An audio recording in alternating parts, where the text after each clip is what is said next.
Hi, this is a 6-part tutorial series to teach you how to make your first platformer game in GameMaker. In this game, it has momentum-based movement, a save load system, wall jumping, and everything you need to know in order to make your first platformer game. Thus far, we have the basic movement mechanics in our game, and in this video, we're going to cover room transitions, fade in, fade out system, game camera, so our rooms can be bigger and it can follow the character around, and camera shake. So let's go.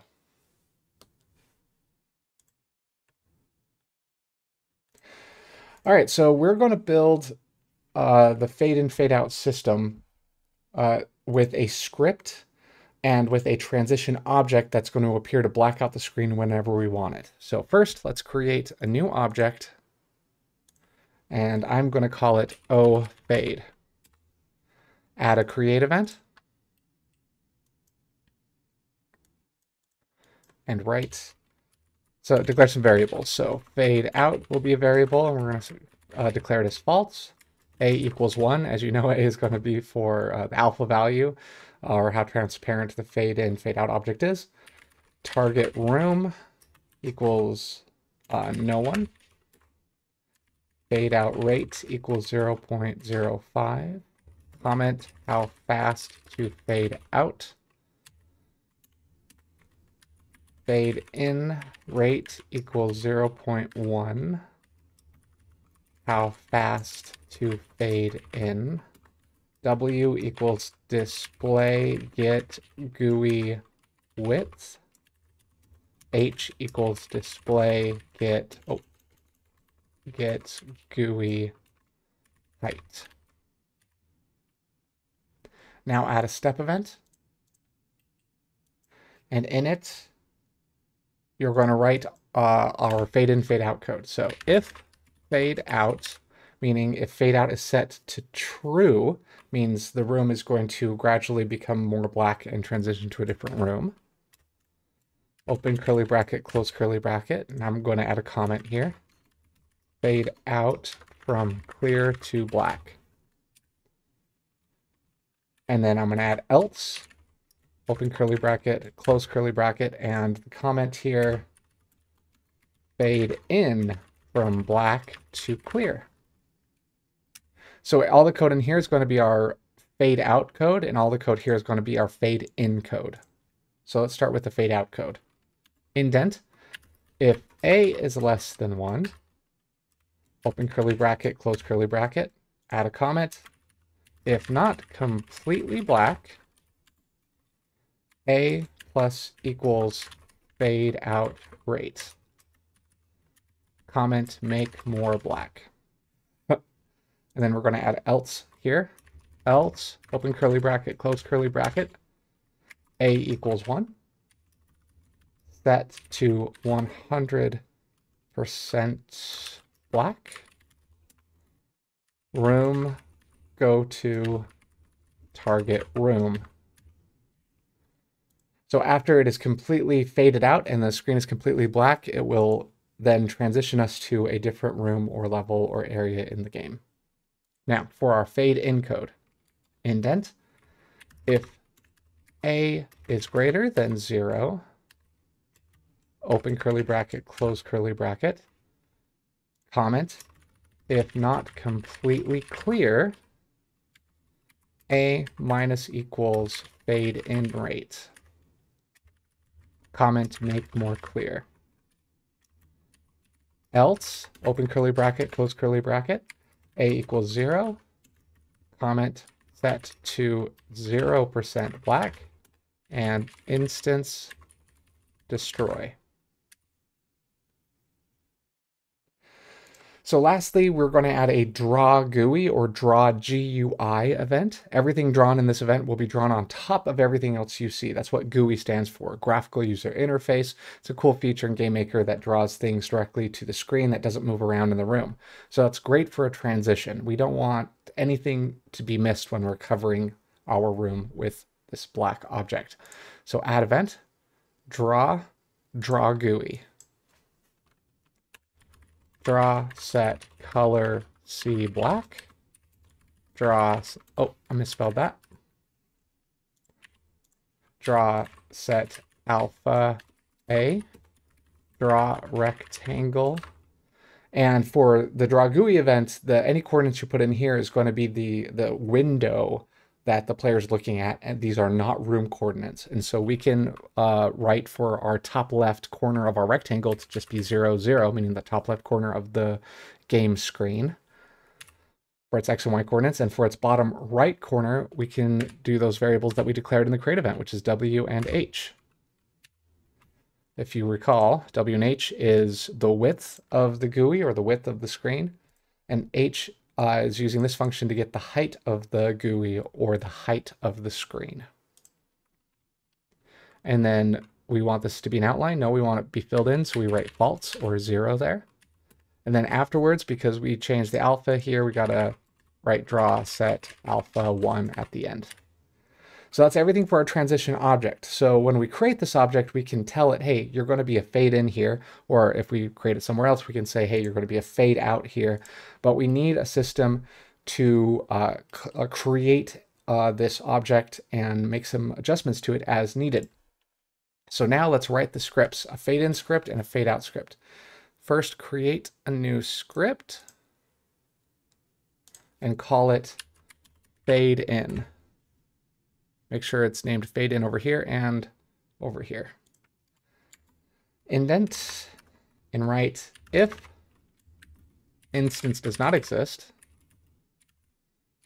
So if bang instance exists, fade, close parentheses, open curly bracket, close curly bracket, instance create layer.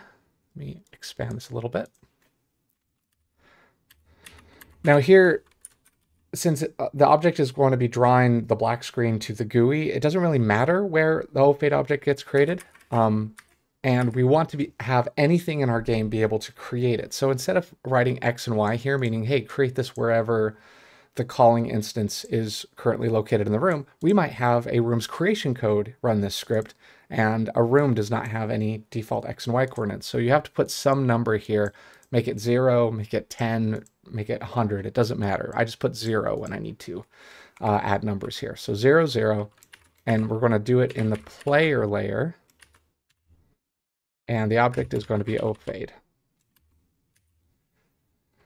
So let me make sure that's right. Yeah, so everything in our fade object is set, its default code is set to fade in. If you remember, if we go to fade here in the create event, we declare fade out to be false. So by default, this is a fade in system. So all we have to do is create this and it will automatically function as a fade in. So to test it out, let's go to our room code script, which is the code that gets placed at the beginning of our rooms now, and where it creates the player right here. Then right after, or right before, let's do it right before. Let's run the script. Fade in, open close parentheses, semicolon. Now run the game to see it in action. So you saw a little fade in. I'll hit enter a few times so you can see the fade in. It's really fast. Now, if that's too fast for you, you can go to your fade object, and in the create event where you set the fade in rate, it's really fast. It's at 0.1. If you set it to like 0.05, the fade in will be a little bit slower. And that looks pretty good to me, actually. So I'm going to leave it there. So now if we want to fade out, we need to alter the instructions in the fade object. So our script needs to be a little different. So scripts that we create here in GameMaker can take parameters or arguments, which are like inputs. We can have a script and like give it some information. And these inputs are stored as local variables in the script. And when a script is like this, fade in, open, close parentheses, there are no parameters because we're not writing anything here in the parentheses. But if we have a different script that takes those parameters or takes those arguments, we can put those arguments inside of those parentheses. So let us create a new script. Create script, call it fade out. Make sure the name of this script is fade out here, and the name of the function is fade out here also. And when writing a script with arguments, it's very good to take notes of what those arguments do, so GameMaker can give you hints if you forget, and then you do that with comments up here. So what you're going to do is you're going to write 3 backslashes here, which acts a little different than a normal comment with 2 backslashes. because with 3 backslashes, you're giving GameMaker information, and you're going to write at function indent twice, fade out, open parentheses, target room, close parentheses, semicolon, and then 3 backslashes at param, P-A-R-A-M, meaning parameter. Let's reduce the indent by 1 over here. So we're going to indent twice here to make these all even. Underscore target room. That's going to be the name of our parameter for our target room. Oh, forgot here. After at param, we need to write something. At param, space, open parentheses, index, close parentheses, and then let's indent this up again. I just like to keep these nice and even, so I always indent these so these are even. Index means like the name of an asset in our asset library, and our rooms have names, so this is going to be what kind of parameter this is. It's an index parameter, or a name of something in our asset library. Okay, so now let's get to writing. We need to add the parameter name right here in this parentheses where it says fade out. We're going to write fade out underscore target room. Now, the reason we put underscore here is that sometimes it's good practice to have a unifying naming system for local variables. Now, I haven't done this yet in this tutorial. Maybe I should have. But one way to keep track of which variables are local or temporary variables is to put an underscore before them. It's kind of a cute way to keep track. So we know that here, this is just a local variable called target room. And it has this little underscore before it, which is a good way to keep track of something, because in our fade object, there's another variable called target room. It's written differently. So now here in this function, we need to create our fade object, but with it, we need to change some of its variables. So indent and write if bang instance exists, meaning if this instance does not exist, fade, close parentheses, open curly brackets, close curly brackets. Here we go. Var fade, or if you want to be, follow that naming convention, underscore fade equals instance create layer 0, 0 player O fade. So this creates an instance of O fade in the player layer, but it also assigns that particular instance a name and gives that name to this local variable. So we can use this local variable to reference this specific instance of this object in the room. And then under that, write with fade. So with statements, it allows us to alter code within a specific instance. And so since we have a name of this instance stored in this variable, we can write it here and we can make some changes here. Instead of a being 1 in the instance, we're going to write a equals 0. That's the way we want it to start. We want to start it completely clear. Fade out equals true, because we want it to fade out instead of fade in. And target room equals underscore target room with no space. That way, when we use this script, we can say, hey, fade out and go to this room. And the fade out object will now have the target room stored in itself, and it will go there. So that's it. Let's use the script to see if it works. And one way to do it is in the death script. So go to your death script and delete everything here, and instead replace it with fade out, open parentheses, global dot checkpoint room. And that will be the target room. So this is telling the game, hey, when doing the death script, fade out and go to the room with the active checkpoint. So let's run the game. We did our fade in. So now if I touch an enemy, it should fade out and take us back to the same level, because that is the room that we set our checkpoint room as in our initiation code or our splash code. Same if I hit a checkpoint there. Very good. So you notice that the player object can still be controlled after dying. Let's fix this by making the O player object explode. So let's reopen that death script again. And after the fade out line, add instance create layer X, Y,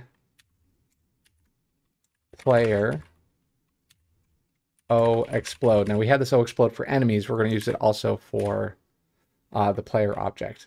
And we want it, if you recall, the object that's running the death script is the player object. So when we put X and Y, we're just saying, hey, create the explosion exactly where our player object is. And then also instance destroy, meaning destroy our player object. So we don't see it anymore when we see the explosion. So now we can test that out. So when I touch an enemy, you should see my little player object explode. And because it explodes and that object disappears, I can no longer control it after dying.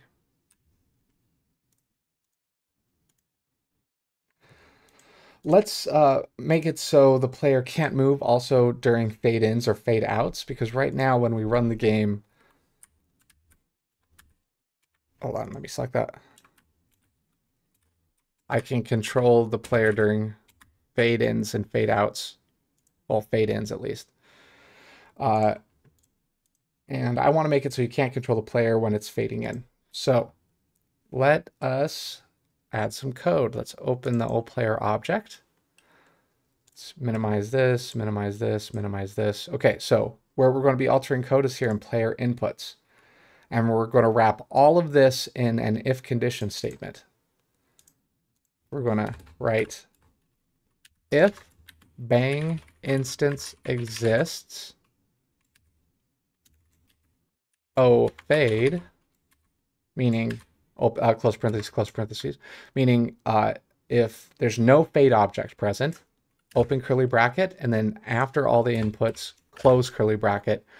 So now it's saying, hey, only get these inputs if a fade object does not exist. I'm also going to highlight them and indent them because you'd always properly indent. And then after that, I'm going to write an else, open curly bracket, close curly bracket. I'm going to highlight all of this, paste it here, and change all of these to 0. Meaning when a fade object appears, it resets all the inputs to 0 so the player stops moving. And one way we can be a little playful with this, and to test it, let's go to our fade object and just change the fade in rate to something like excruciatingly slow. So instead of 0.5, let's change it to 0. Let's add another 0 here, 0.005. So our fade in is going to be really slow, so we'll have a lot of time to test. See, so right now I'm trying to control the object, can't, and then when fade out is done, I can now control the object. Now let's remove this extra 0 so it's not too fast. And whenever you make changes in your game, you should also test it and make sure it's working as expected and you're not creating bugs.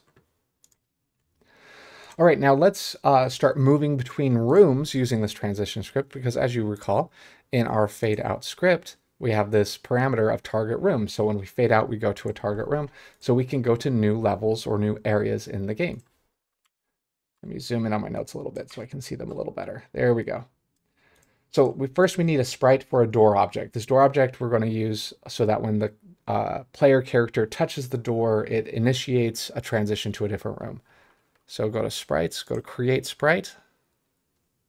You can't really see it because my head's in the way, but you know how to create a new sprite. And let's change the size of the canvas to 64 pixels wide and 128 pixels tall. Apply. Make sure its origin is top left because we want to use the same grid system very nicely. We need to make it a nice bright color so we can keep track of it. So click the fill tool. I'm going to choose yellow. And I'm going to click the pencil tool, click black, and I'm going to write door. Don't worry, you're not actually going to see this in the game. It's going to disappear. Oh, I forgot to rename it. Let's call it S door. Our door sprite, top left, origin, bright color, 64 by 128 in its size. Now create an object, call it O door, assign the appropriate sprite, add a create event,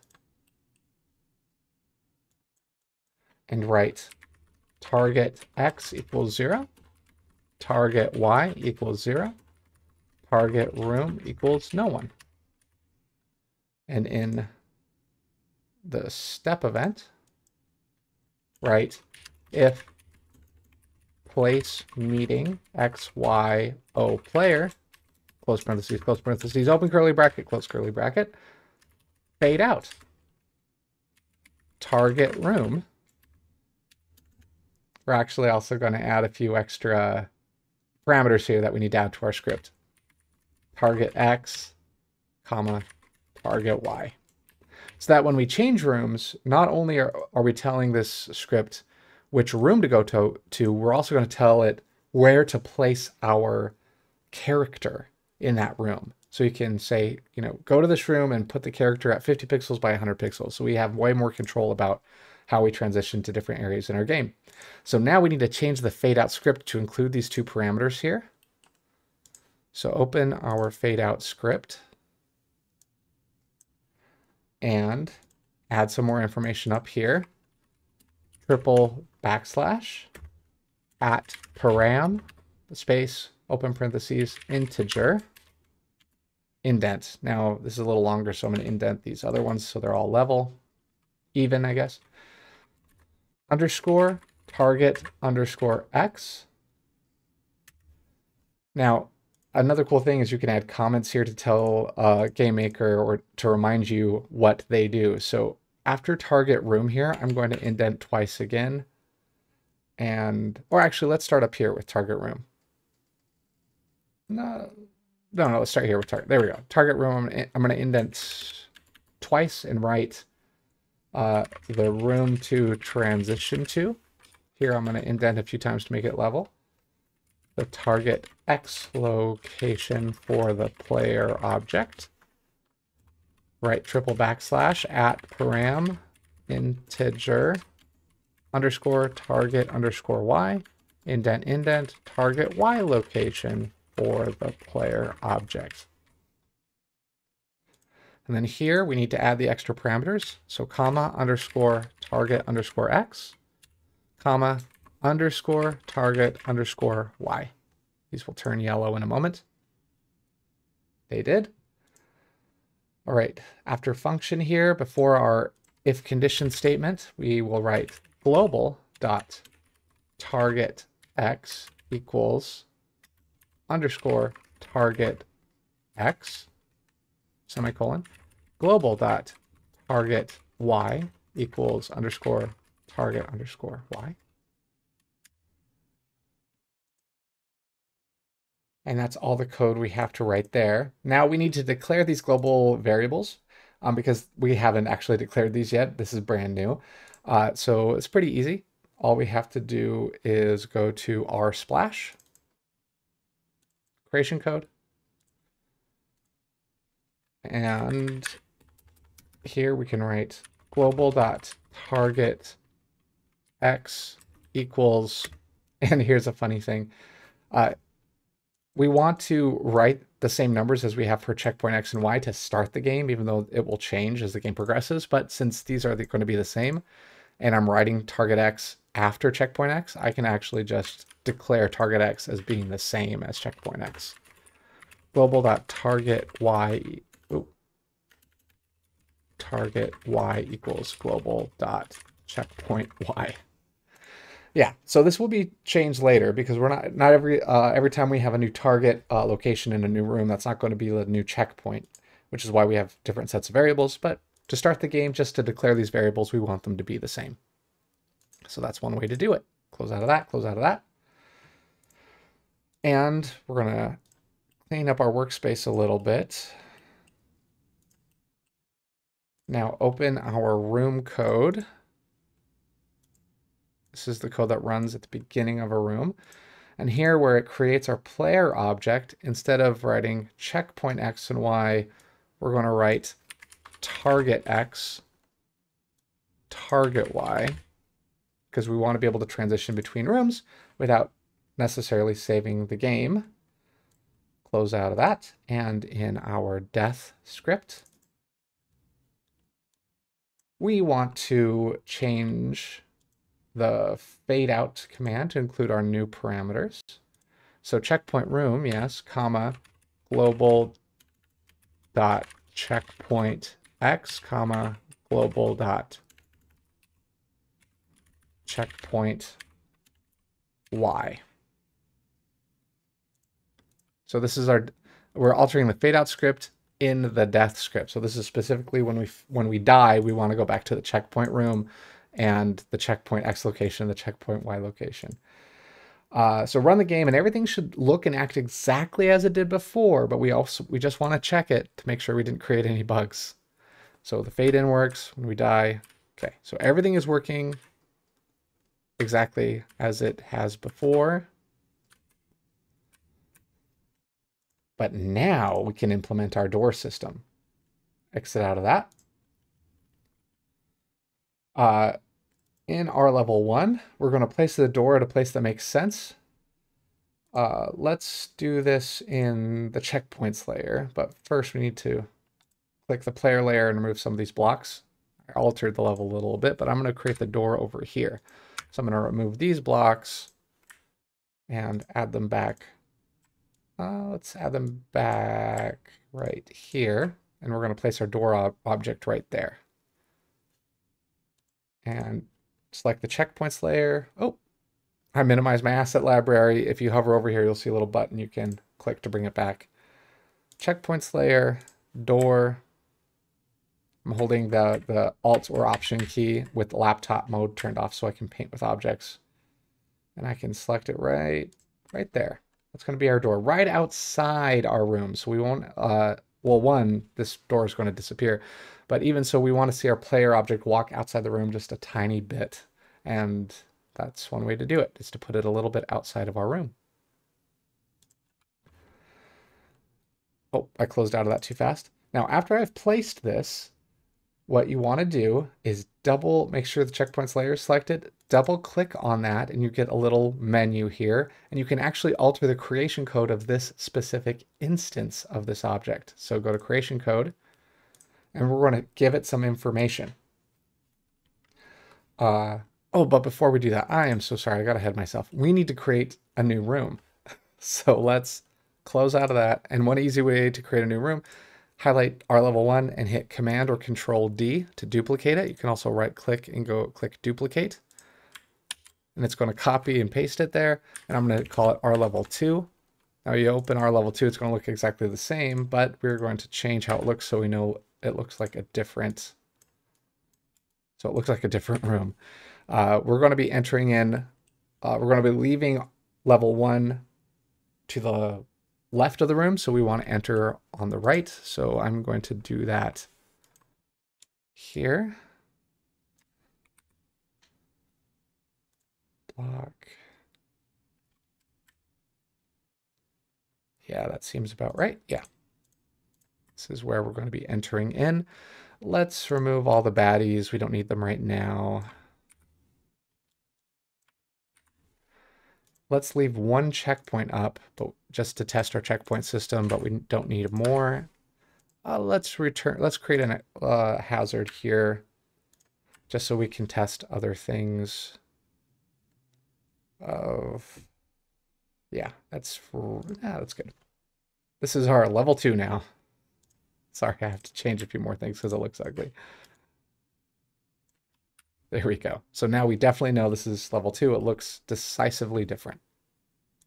All right, so I'm actually going to have level 1 and level 2 open here so I can switch between the two.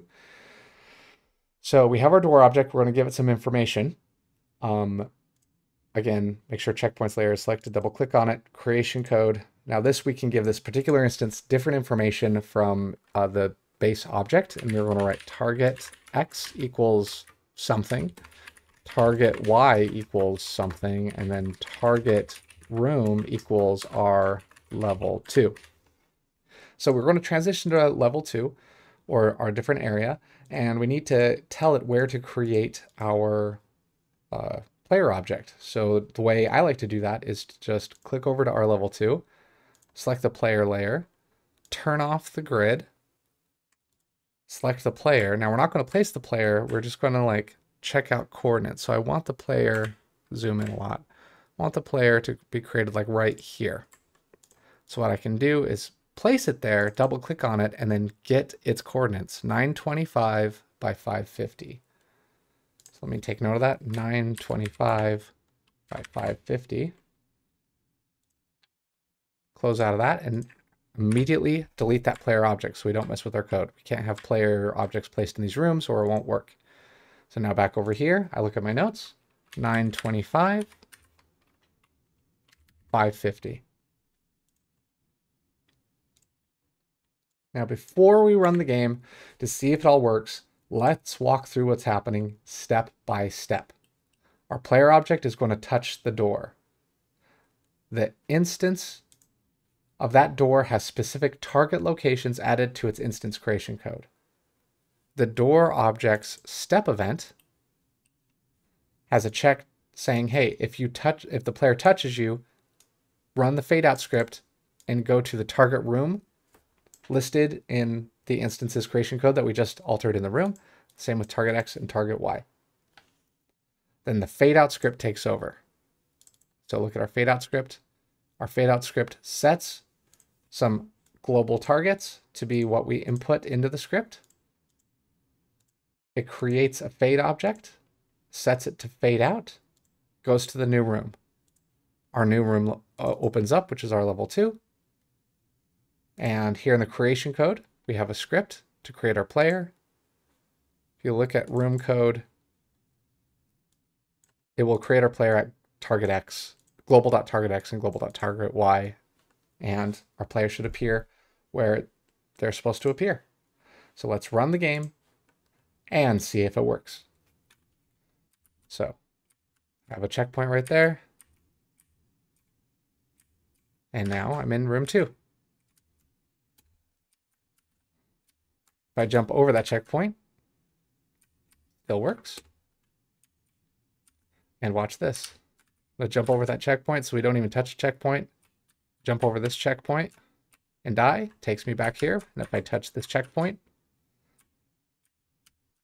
and die, it takes me back to that checkpoint. So it even works between rooms. Now, we've placed our door object outside the boundaries of our room so we can't see it, but in case we ever do have a door object within the boundaries of our room, we still don't want to see it. So one way to just fix that is go to ODoor in the create event. You can either write image alpha equals 0, or you can just go here where it says visible and uncheck visible. They both work. So uncheck visible, so this object's no longer visible, or you can have that visible and just write image alpha equals 0, so it's perfectly transparent so we can't see it. Either way, it works. And because we've made a change in our game, we always run the game to make sure we didn't break anything on accident. Everything works. Now, we want to be able to move between rooms, and we want to see how that works. So let's add a room, let's add a door here so we can move back and forth, just to make sure that everything is working. So in our checkpoints layer, I'm going to add a door, turn on the grid again, right there. And same thing here, I want to create the player object right here. So I'm going to zoom in, select the player layer, turn off the grid, select the player. I want the player to be created right here. Now we can't have the player get created touching the door or else it'll just glitch and just fade in and fade out between the rooms over and over again. So I'm going to have the player created like right here, actually over here. Double click that and look at the coordinates. So I'm going to just take note of that. It's 22 by 550. And immediately delete it, zoom out, turn the grid back on. Back to level 2, checkpoints layer, double click on the door, creation code, target X equals 22, semicolon, target Y equals 550, semicolon, and target room equals R level 1. Everything should work. Let's run the game.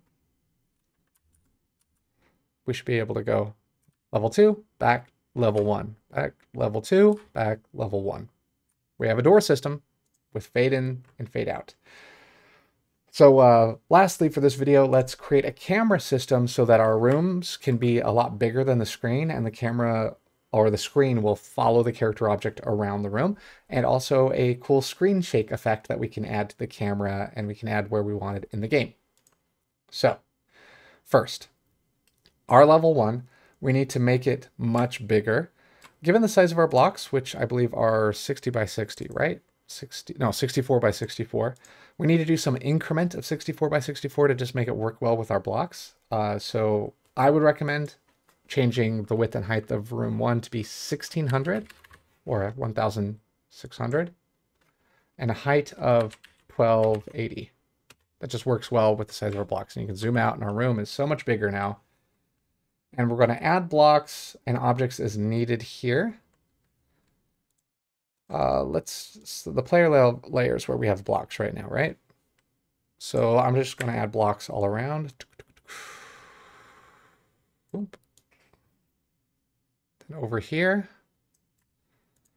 our player objects created right here. So let's do a cool thing where we just fall all the way down. Here. Let's add another layer. Delete that.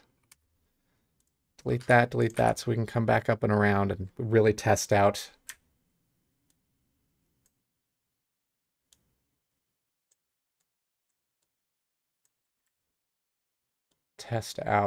our jumping and move around the room a lot. There we go. Close out of that. We also need to change the size of our level 2 just a little bit. Even if we want our room to be small and only one screen size big, we do need to start making our rooms a little bigger just to accommodate for the screen shake so it can move around appropriately. So here I'm just going to make it 1024 or 1024 by 768, which is just barely bigger.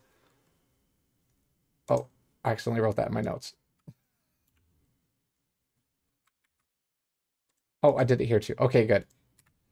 Just barely bigger for the screen shake. You'll notice if I zoom out, the room is now just exactly one block bigger.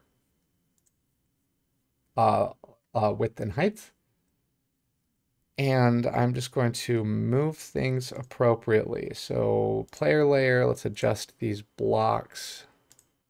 Some blocks here, here. And let's move the door object.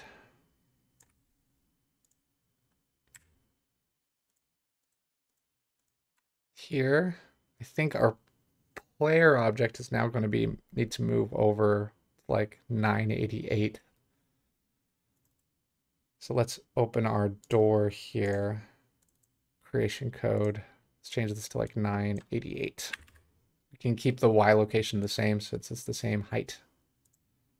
In the room, that looks about right. Let's delete this so we know that that's the edge of the room. Beautiful. Close out of that. Do we need to change anything? Everything is this. Is everything the same here in level 1? Do I need to move the door object? I don't think I need to move the door object. I think it's all good. So let's just leave it like that.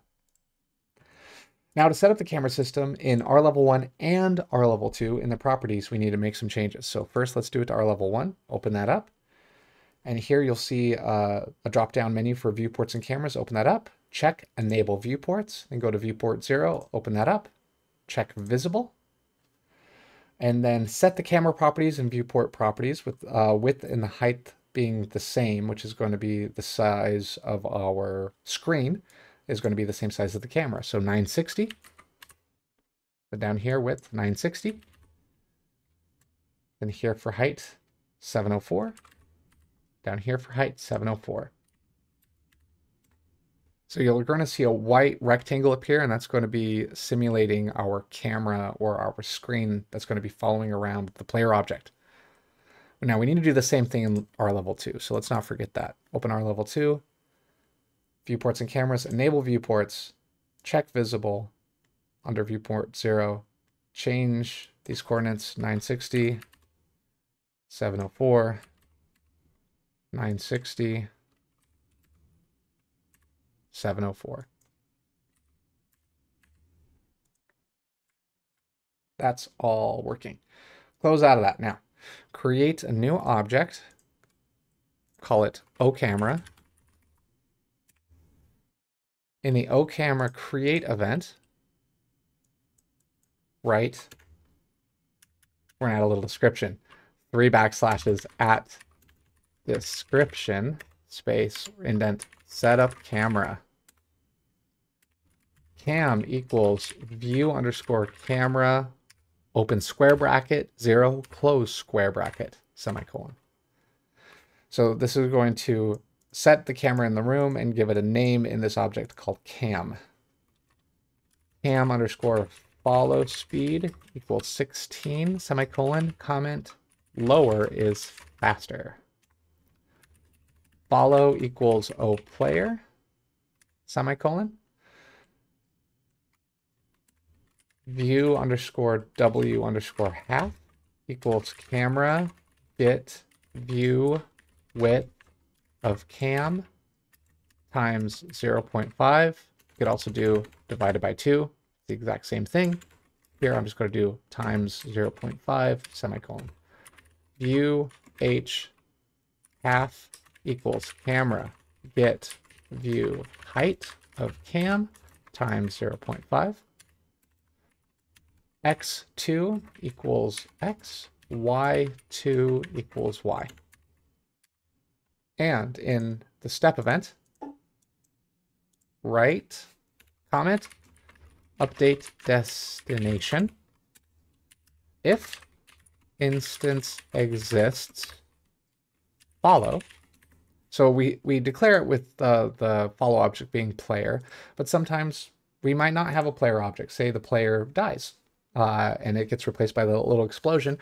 We don't want to break the code. So we're going to do a check. Hey, if our follow object exists, close parentheses, open curly bracket, close curly bracket, add a comment here. If there is an object to follow, x2 equals follow.x, comment, set x2 to be that object's x position, y2 equals follow.y, comment, set y2 to be that object's y position,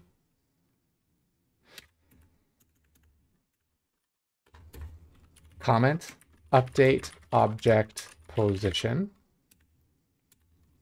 x plus equals open parentheses x2 minus x close parentheses divided by cam underscore follow speed semicolon.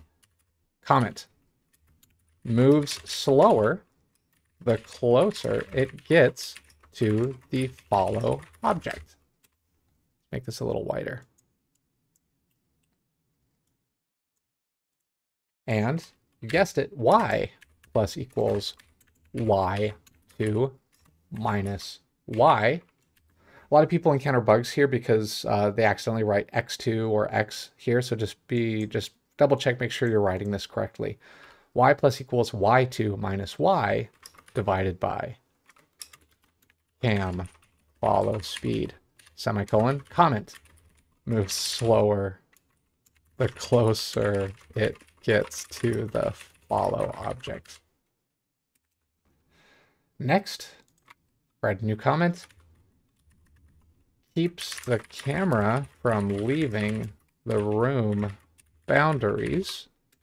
X equals clamp, X view W half, comma, room width minus view W half, close parentheses, semicolon, and Y equals clamp, Y view H half, comma, room height minus view H half.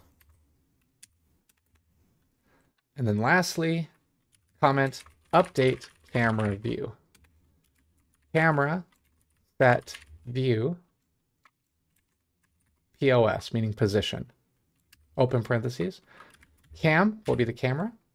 X minus view W half, comma, y minus view h half, close parentheses, semicolon.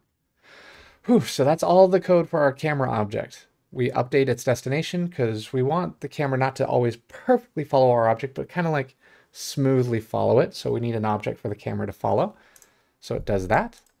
It updates the object position and it makes it so it moves slower, closer it gets, instead of just snapping immediately to. It kind of moves a little more smoothly. It keeps the camera from leaving the room boundaries. And then it updates the camera view. So it actually shows the player what we need it to show the player. Close out of that. Now we need to create the camera in our room easily. Just go to our room code script where we create the player. And then after where we create the player, write if bang instance exists oCamera, meaning if oCamera does not exist, instance create layer global dot target x global dot target y player layer oCamera. So just creates the camera exactly where we create the player object. All right, let's test it out and see if I broke anything. Our camera object is following the player, and you can see it has a cool little effect where it lags behind the player just a little bit and then catches up when we stop moving. Let's fall down and watch that in action. Ooh. Looks good.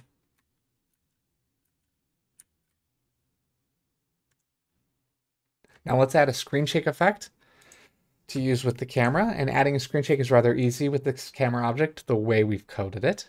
Obviously, that's what I intended. In the oCamera create event, we're going to add a comment, screen shake. New variable, screen shake length equals 0, shake magnitude equals 0, shake remain equals 0, and buff equals 16. Buff equals 16. Shouldn't that be 32? Change that to 32. I think it's supposed to be 32. Here, my notes might be wrong. Because that's going to be the buffer that keeps it from going perfectly to the edge of the room, so there's always room for it to shake. And in oCamera step event, update the clamps to include the buffer variable. And you're going to just go over here where it says x, comma, view HW half plus buff. Down here, clamp y, comma, view HW half plus buff. And then over here at the end, view room width minus view W half minus buff. And same here at the end here, minus buff. And again, here in the step event, add a new section and place it right before update camera view, but after the clamps, and write a comment, screen shake x plus equals random range minus shake remain, comma, shake remain, y plus equals random range minus shake remain, comma, shake remain. And then shake remain to reduce how long the shake is going to be lasting, right? Shake and remain equals max 0, comma, shake remain minus, it's going to get a little complicated, open parentheses, 1 divided by shake length, close parentheses, multiply shake magnitude, close parentheses, semicolon. I know it's a little complicated, but it makes it so the magnitude or intensity of the shake will be bigger at the beginning and then get less as the shake continues until the shake stops. Now we're going to create a new script and call it screen shake. So script, create, where's script? I always lose track of it. Script, call it screen shake, and write some descriptions up here. I'll write triple backslash at DESC or description, indent, screen, shake, magnitude, comma, frames, at param, open curly brackets, magnitude, close curly brackets, indent, magnitude sets the strength of the shake, radius in pixels, triple backslash, at param, open curly brackets, frames, close curly brackets. I think in a previous script, I did just normal parentheses here instead of curly brackets. It's my mistake. I can go back and fix that. Add a comment here, frames, set the length of the shake in frames. 60 equals 1 second. Function here. Okay, we got to add some parameters here.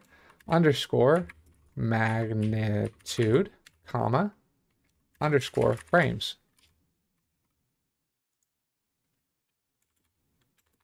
Indent with O camera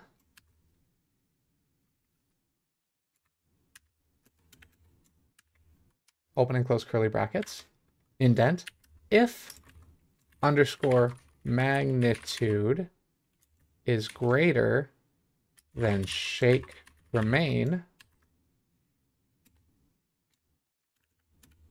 open curly brackets, close curly brackets, shake magnitude equals underscore magnitude, shake remain equals underscore magnitude. Magnitude. Did I spell that right? There we go, yeah. Shake length equals underscore frames. So to test it, let's add a screen shake to the death script. So when we die, there is a little screen shake, and that's how we're going to test it. So go to death script, and before instance destroy, let's add screen shake. Open parentheses. Oh, and because we've added those descriptive comments, you'll notice at the bottom of the window, we have a little hint system that we've created for ourselves. Screen shake, magnitude, and frames. So we always remember what we need to add here. And that's why we add those like descriptions at the beginning of scripts. So the magnitude, let's set it to be 12 pixels. And the number of frames, we'll set it to 60 frames. And let's run the game. Cross my fingers, see if it works. So when I touch an enemy, there's a screen shake. Screen shake is working. And our buffer system is working. But now that we have that buffer system and it's a little bit within the room boundaries, we do need to move where characters get created so they're a little bit more inside of the room. We'll do that later though. Right now, let's put the screen shake script other places where it would work well. So like when we set a new checkpoint, so it just visually emphasizes that something has happened to the player. You go to the step event, and right here, after it sets all of the global checkpoint variables, you can write screen shake. Let's do it smaller than a death, so 5 pixels for 20 frames. And we can also do it whenever we attack to add a little emphasis to our attack. So under O player, step event, minimize that. Let's go to attack. And in the key attack region, we can add it here. Say it right after we create the weapon, screen shake, 4 pixels for 10 frames. Let's test it out. So first with our weapon, just a very subtle screen shake, which I like. And then we touch a new checkpoint and there's a little less subtle screen shake. When we touch an enemy, that's the biggest screen shake, which I like. So now you can call on the script whenever you want to add a screen shake. Say like when you're fighting an enemy and you want to do that, you could do it if the player is like firing bullets. For every time the player fires like a bullet, there's a little miniature screen shake. And before you go to the next video, be sure to move in your doors a little bit, because as you can see with our camera system, the camera moves in just a little bit further than that. So we're going to move in our doors a little bit and change the locations of where our player is. So like for instance here, I would move the door object to like right here, which is a little bit inside the room boundaries, but our camera has that 32 pixel buffer, so it's still outside of what we see. And also I will make the character spawn a little bit more inside of the room so you actually see the player object when you transition between rooms. But do that before the next video. In the next video, you're going to learn how to do an auto tiling system. So we're going to get rid of these pink blocks and have appropriate artwork that's going to automatically change what artwork it is depending on whether it's a wall or a floor or a ceiling or wherever it's placed. And we're also going to add sounds and tutorial signs so we can teach the player how to play our game. So I will see you there.